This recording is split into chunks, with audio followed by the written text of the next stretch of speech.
Okay, this is the mediocre purple belt going at it again. This time I'm up against a new white belt.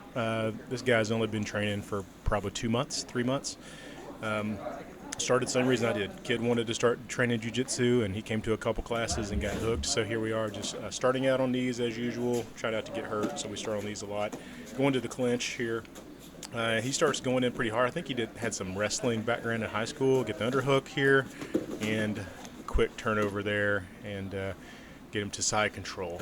Then quickly switch to mount. So on these white belts, I try not to go too hard on these guys. I kind of, going 60, 70% on these guys, and just waiting to see what they give me. Here, as you can see, I'm setting up a Americana from top, and get a quick tap there, and within less than a minute of starting the roll, get a tap. So I love rolling with these white belts. For me, it's kind of like rolling with somebody off the street. So it's a lot of fun. So he comes right in to guard. Of course, I get my butterfly hooks in immediately, and then I start setting up a butterfly sweep here. Got head control, got underhook on the left side there, and I'm just waiting to see what he's going to do. So right here, he has both my legs wrapped up, thinking he's doing something, think he's going to pass my guard, but of course I get to my side, and I start setting up for a sweep here.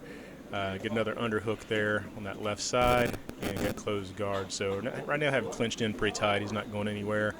And I'm going to switch up here, and we'll start hunting for the Kimura. And let's see if, start rolling over. I've still got the Kimura setup going, and right there is where I lock it up. Can't see it's on the other side of him. And then he's trying to escape, and I feel him shift his weight. And here I'm going to go over to mount, essentially. Actually, didn't get to mount, but anyways, got the tap on the Kimura. Kimura, I caught it. So we're sitting there talking about, strategy, and talking about how the grips and everything are different with no gi. We mainly roll gi at this academy, but during the summer months we have about 8 weeks to 10 weeks where we go no gi, and so we're all a little befuddled about no gi. So we're going to start another round here and keep going.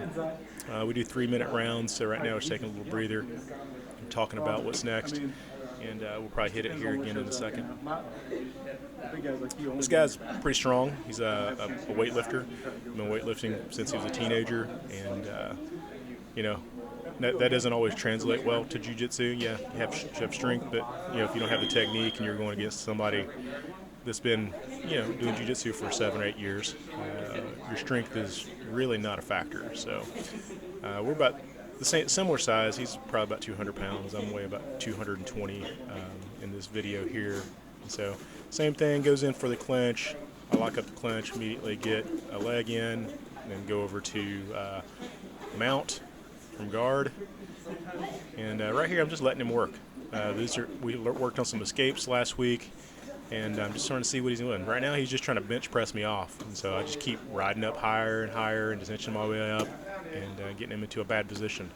I'm not really sure which one's more exciting here, and watching me and the white belt roll, or my son here in the white and his buddy roll on the right side. They got in the frame, but I think they're pretty exciting and have some pretty good technique going on. So they notice they're in frame, they scoot off, and then it's just being him again. So once again, I'm back on top. He's got the overhook, thinking he's holding me in here. I'm just letting him work, trying to see what he wants to do. So as you can see, I'm starting to posture up, getting to the tripod, putting some pressure in to my shoulder into his neck. I'm making a transition here, and I can't remember what happens here, but I'm waiting for him to slip one of his hands in. Then I may go to a triangle here. So switch to knee on belly.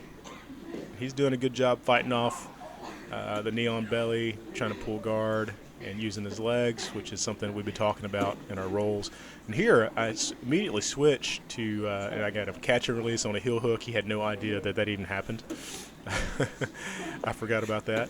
So I'm able to come back up, transition back into mount, knee drive pass to mount with that half guard pass. And I'm just waiting for him to, right here he's trying to lock me down. He's just hugging me in close, which is not a bad strategy here, to keep me close, keep my my center of gravity over him, try to see if he can feel a transition to get a sweep. And so I'm just waiting to see what he does next. So he keeps bench pressing me off. He just forgets about his jiu-jitsu fundamentals and how to escape. And so here I'm switching over to S-mount, fishing for that arm, and end up getting my leg under his neck. He tries to pull me down with his legs. And as this is going on, I'm setting up a triangle here.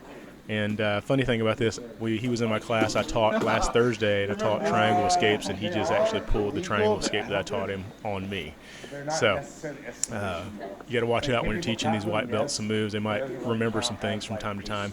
Here, my normal, typical hook flip from a modified butterfly guard, then back over to mount again.